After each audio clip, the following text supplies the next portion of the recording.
acclame le Seigneur. Encore, acclame le Seigneur. Acclame le Seigneur Jésus. Puissance.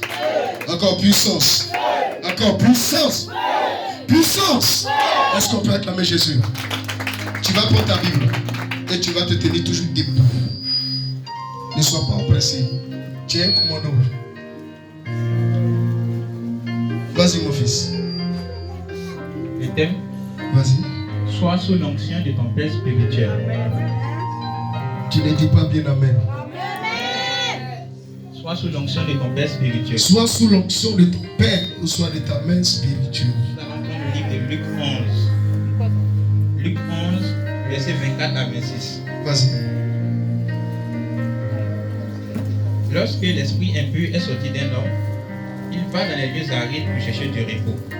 N'en trouvant point, il dit, je retournerai dans ma maison d'où je suis sorti. Et quand il arrive, il la trouve balayée et ornée. Alors il s'en va, il prend cet autre esprit plus méchant que lui. Ils entrent dans la maison, s'y établissent, et la dernière condition de cet homme est pire que la première. Amen. Est-ce qu'on peut acclamer Jésus? Tu n'acclames pas bien. Est-ce qu'on peut acclamer Jésus? Mon fils, j'ai l'impression qu'ils n'ont pas bien compris ta lecture. Tu vas relire encore pour qu'on comprenne ensemble. Écoutez bien sa lecture. Il a dit le thème, sois sous l'onction de ton Père spirituel. Vas-y. Lorsque l'esprit impur est sorti d'un homme, il dit lorsque un esprit impur sort dans le corps d'un homme, vas-y. Il va dans les lieux arides pour chercher du repos. Il va dans les lieux arides pour aller chercher du repos. Vas-y. N'en trouvant point, il dit, je retournerai dans ma maison d'où je suis sorti. Je retournerai dans ma maison d'où j'ai été chassé. Et quand il arrive, il la trouve balayée et ornée. Il la trouve balayée et ornée à sa disposition. Vas-y. Alors il s'en va prendre cet autre esprit plus méchant que lui. Alors il laisse le corps, il retourne encore là où il l'a envoyé là, pour aller prendre 7 démons plus cariaces que lui pour venir. Ils entrent dans la maison. Et il pouvait venir habiter dans le chambre salon. S'y établissent. Et il s'établit. Et la dernière condition de cet homme est pire que la première. Et la dernière condition, ça veut dire ton problème auparavant là devient pire que le premier problème, que le deuxième problème. Alléluia. Est-ce qu'on peut acclamer Jésus? Dis à quelqu'un auprès de toi, est-ce que tu as compris la lecture? Dis à ta soeur, ma soeur, est-ce que tu as compris cette lecture? Gloire à Jésus. Veuillez vous asseoir sur les yeux. Je crois qu'à travers cette lecture, par la puissance du Seigneur Jésus-Christ, il y aura des personnes qui seront restaurées à travers ce message. Tu ne comprends pas bien. Après ce message, je crois de tout mon cœur que le Saint-Esprit va restaurer des vies à travers ce message. Si tu comprends et tu es d'accord, acclame le Seigneur et pousse et crie de joie encore au Saint-Esprit. Gloire à Jésus. Gloire à Jésus. Le Seigneur nous dit, d'abord ce message, c'était le message de vendredi.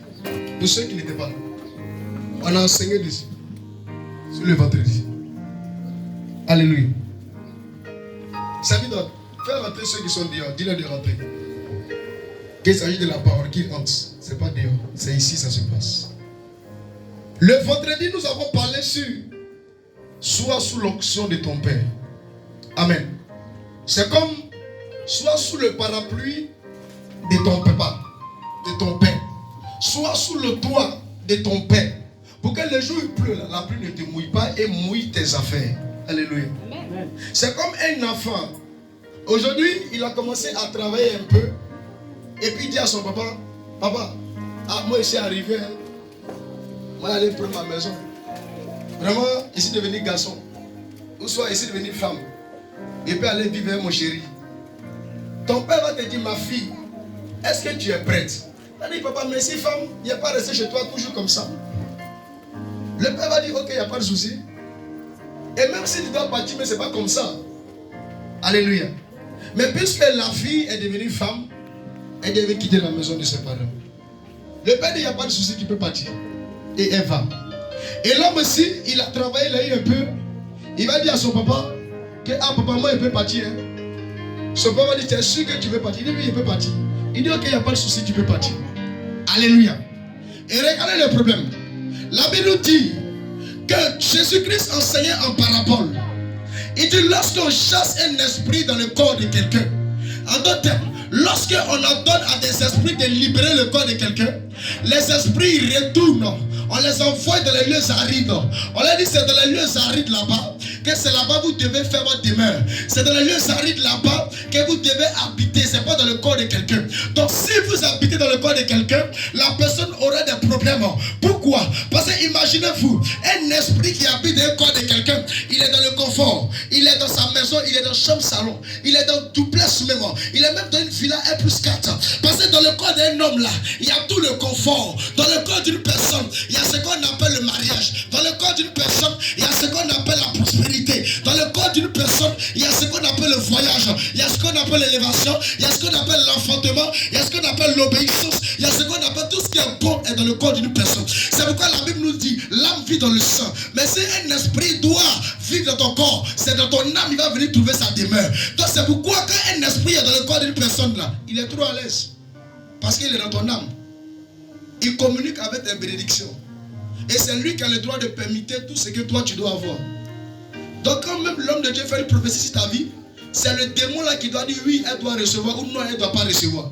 Donc lui il reçoit avant que toi tu reçois. Donc lui peut recevoir des bons et puis donner des résidus. C'est pourquoi il y a des personnes, bien aimés, remarquez que même quand ils vont travailler, arriver là-bas, le salaire qu'on les donne sont des miettes. Enfin, ils exercent le même poste comme les autres. Mais les autres, on les augmente de travail, soit d'argent. Mais eux, on ne peut pas les augmenter. Pourquoi? Parce qu'il y a un esprit qui est en eux, que l'esprit n'a pas encore été délogé. Et comment on fait pour reconnaître en une personne que la personne vit d'un esprit mauvais? Pour reconnaître quelqu'un, quand quelqu'un est possédé d'un esprit, ce n'est pas par révélation. Il y a des secrets. Alléluia. Dis amen encore. Amen. Dis avance, papa. Encore.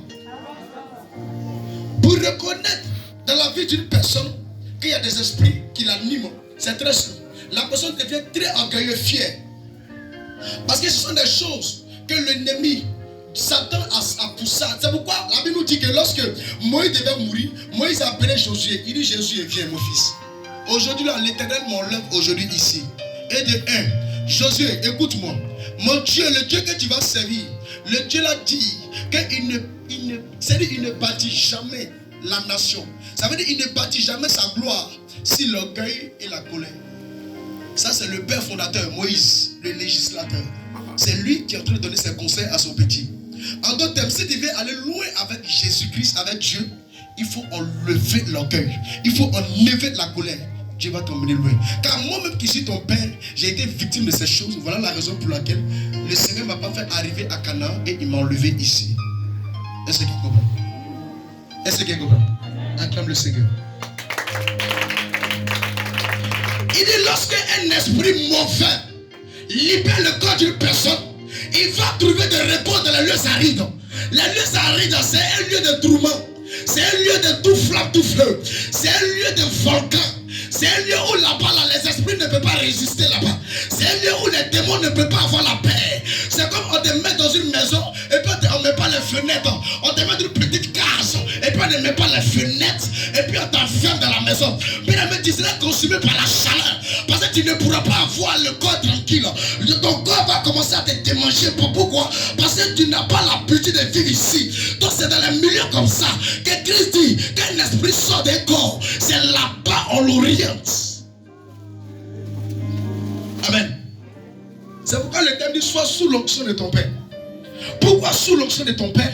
Parce qu'une fois que tu mets ton pied à l'église et que tu vivais d'un état critique bizarre, tu étais malade, souffrant, ou soit tu as donné ta vie à Jésus-Christ, et qu'il faut comprendre que quand